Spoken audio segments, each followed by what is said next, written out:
Hi, this is the Social Gelo with Angelo show. My name's Angelo. I'm a social scientist, surfer, martial artist, and a whole lot of other things. Coming to you live from Kasai City, Japan, the Social Gelo with Angelo show. What's up, and welcome to Social Gelo with Angelo.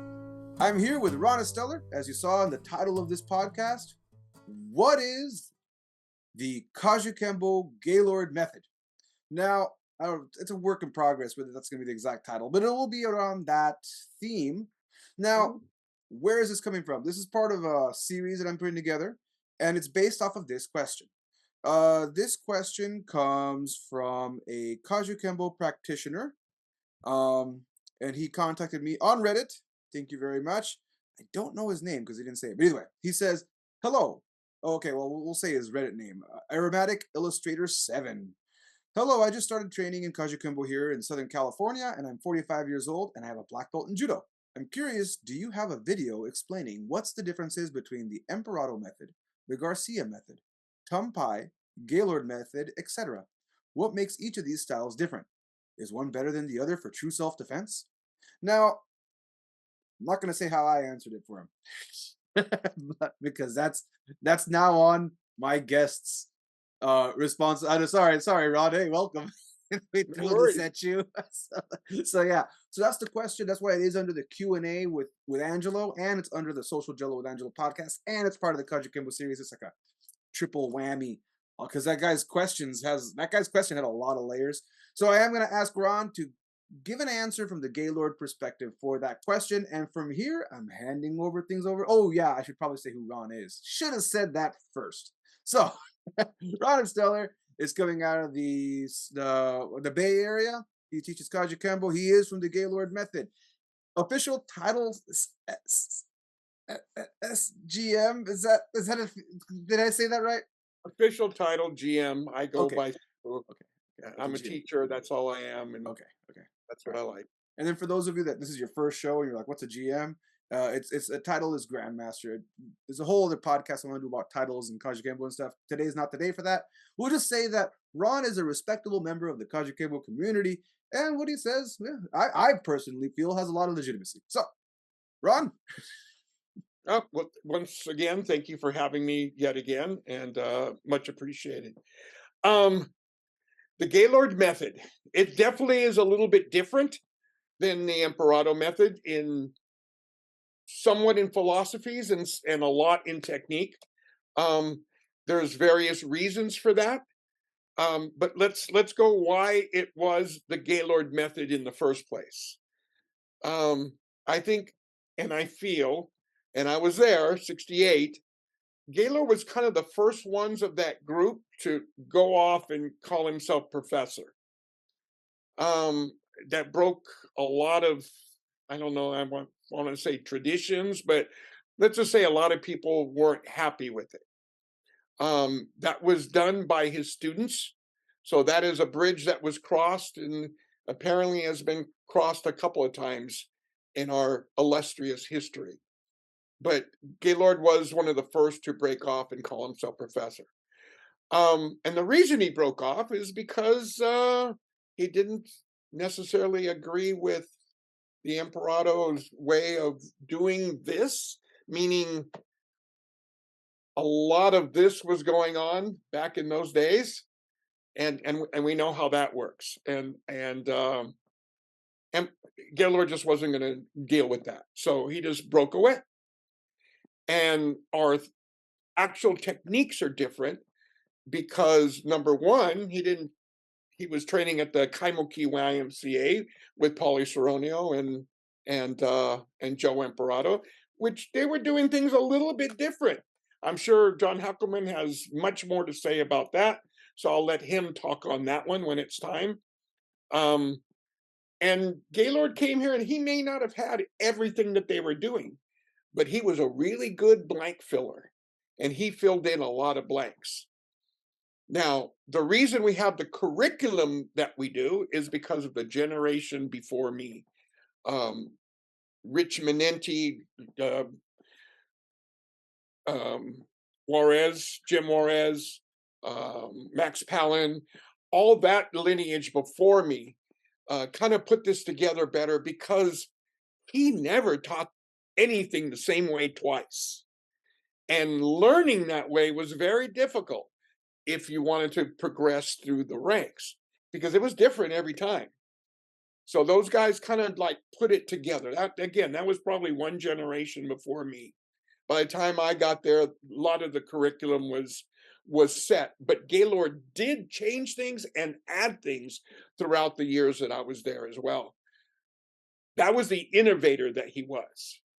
But he also knew he didn't know everything and was really, really open to other people, learning from other people, adding it to our style, telling us to go out and learn different things and bring it back and work together, which we did. One of the reasons I think the Gaylord method was strong and stayed strong is because we got together every month for 30 years. Every month he would teach us for 20 bucks. I mean, he made a little extra cash that way, but it wasn't much. You don't learn from somebody of that caliber for 20 bucks, and that's because he felt that way about us and we felt that way about him. So it was no problem giving up 20 bucks for every class. We learned so much from him, and you know, that's all I can say about that part. Um, it definitely was interesting. He hit hard, and he hit us hard and often.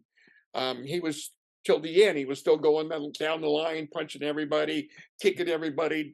The two-handed punches that he was famous for, sending us through the walls. That was him. It was an experience training with him and around him. Um, there are a lot of people that were there before me, and a lot of people there that were there after me that are no longer around. So we know how that works, right? Yeah. Okay. So going, there's a lot of history there. Now, I guess what would you say? Kind of looking at his question and breaking it apart.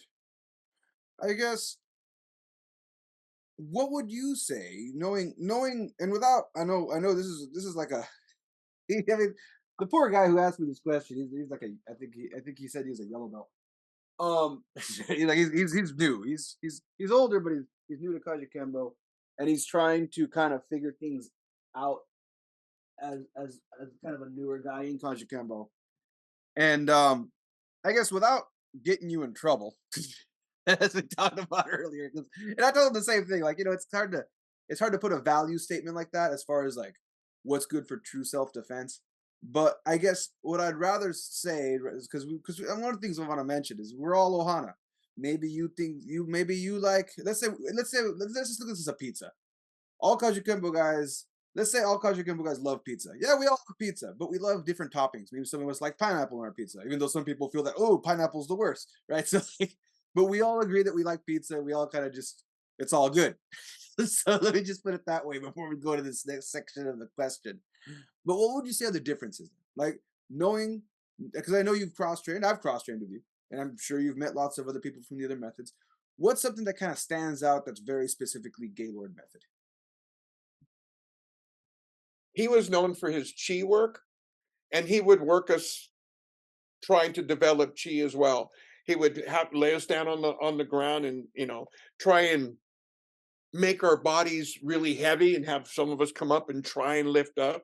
So, I mean, he was really good at it. The rest of us, we tried, but none of us were him.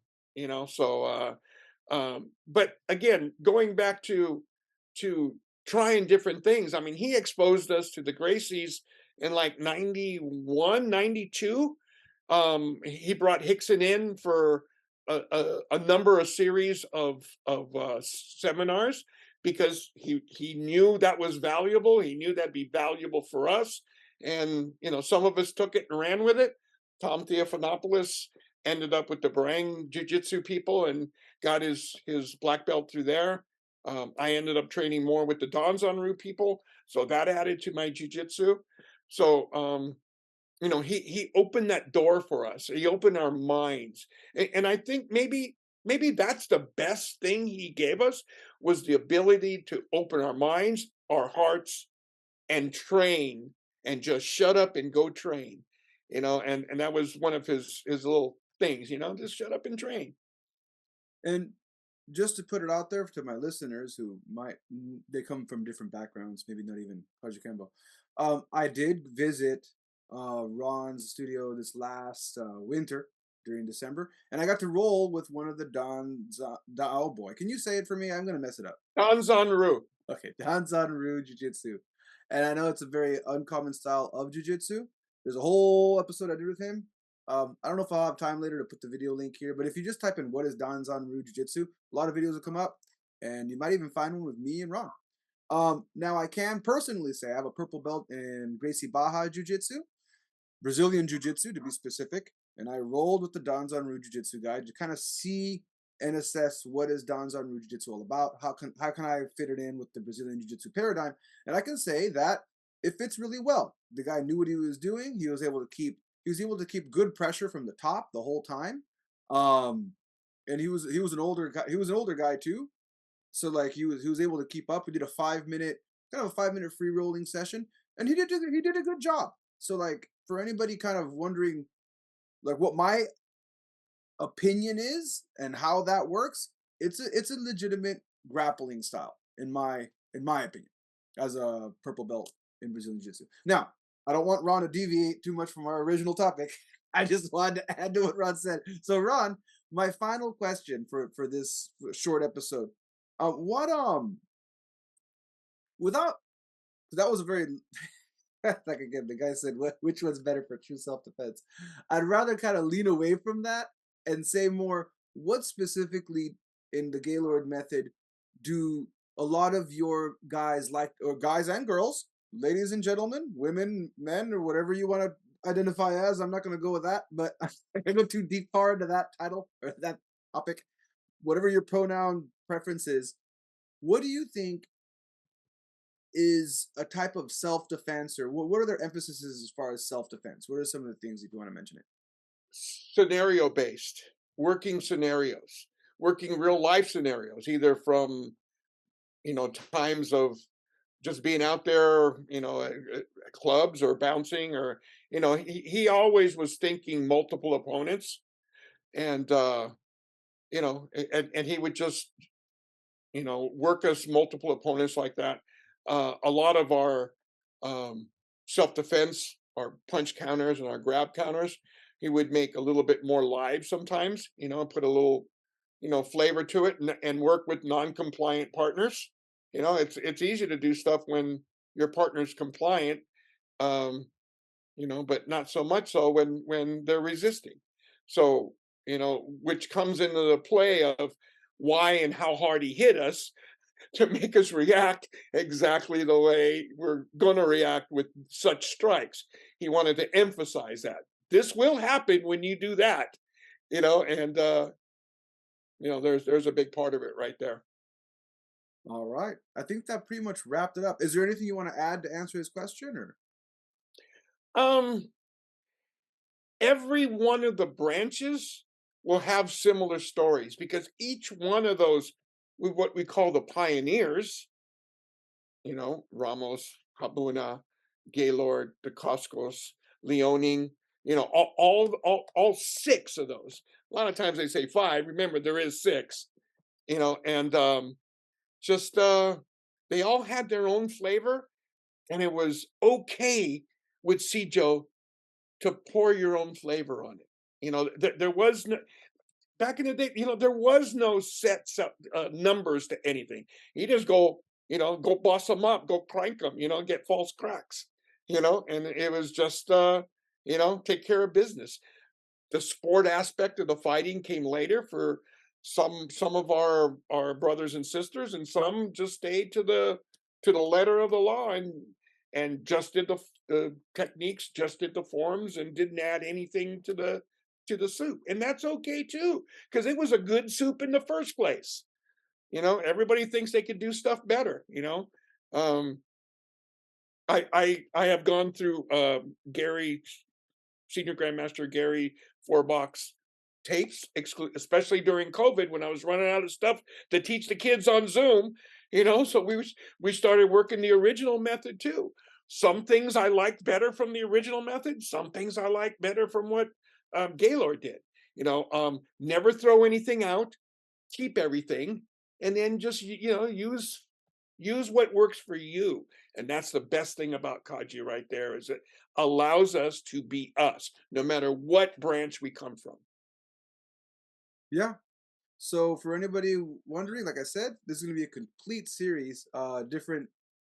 Now I'm just going to throw this out there now. There's a lot of methods, right? Right now, Ron just mentioned the 6 pioneers, 5 or 6. But if you start talking to people that do Kajukenbo, there's more methods than just the core 5 and 6. Like as time went by, because like you said, everyone had the freedom to do that. There's no piece of paper out there. In fact, before Gelo passed away, I was there at those final meetings, and one of the things that he kept talking about before he passed away was, I want everybody to have the freedom to do whatever it is that they want to do. That was his biggest emphasis before he passes. He really wanted to make sure that before he passed away, everybody had the freedom to do whatever it is they wanted to do, which is why I personally love Kajukenbo. We have a lot of freedom. Now, there's problems with that. There's problems with that, but I'm not going to go there. I'm just going to say I will. I will. Everybody wants to be a chief and nobody wants to be an Indian. That's the only way I'm going to put it. They were 6 chiefs, and those should have been our chiefs. And everything else comes, almost everybody that does Kajukenbo, at least on the mainland, comes one of those 6 people. Now, overseas, that's another story. But even there, not so much. I mean, Senior Grandmaster Christian Wolf comes from Aldecoscos. Hello. There's other people that ended up directly under Gelo that claim heir to the throne as well. And it's fine. I'm fine being an Indian, because somebody's got to shoot those arrows. I just do Kajukenbo. And for you, like I said, I don't have your real name, and you're listening to this. I just gonna say, just focus on your training, focus on what you're doing, focus on you're in the U.S., man. It's dangerous out there. I'm in Japan. It's not so bad here, but it's bad. I was out there. Yeah. I was out there only for 4 weeks, and I was reminded, oh yeah, this is why I train Kajukenbo. I already have a lot of stories that I don't want to share right now, because I keep things short for this episode. But I will say, just focus on your training, man. Yep, it's all Kajukenbo, and make it work. If you don't feel it works, make it work, because that's one thing we can say is allowed in Kajukenbo. You make it work, then just make it work. All right. Ron, thank you very much for being on this episode of Social Gelo with Angelo. Thank you for listening. Hit subscribe, hit like, and keep up with the series. Like I said, I'm not going to do a bunch of them, because I'm just going to stick to the core questions of this, the core answer to this question. He put etc. I'm not going to go to the etc. I'm just going to stick to the exact methods that he mentioned. That way he can get his answer, and so you can get your answers as well. I am telling you, there is more episodes on the way. Talk about the Garcia method, talk about the Kampai method, and to talk about the Emperado method. There's 3 specific more episodes that I'm going to do about this. And then after that, I got to go back to everything else I have to do, because I have a lot of stuff in store. So thank you very much. Catch you all later. Peace.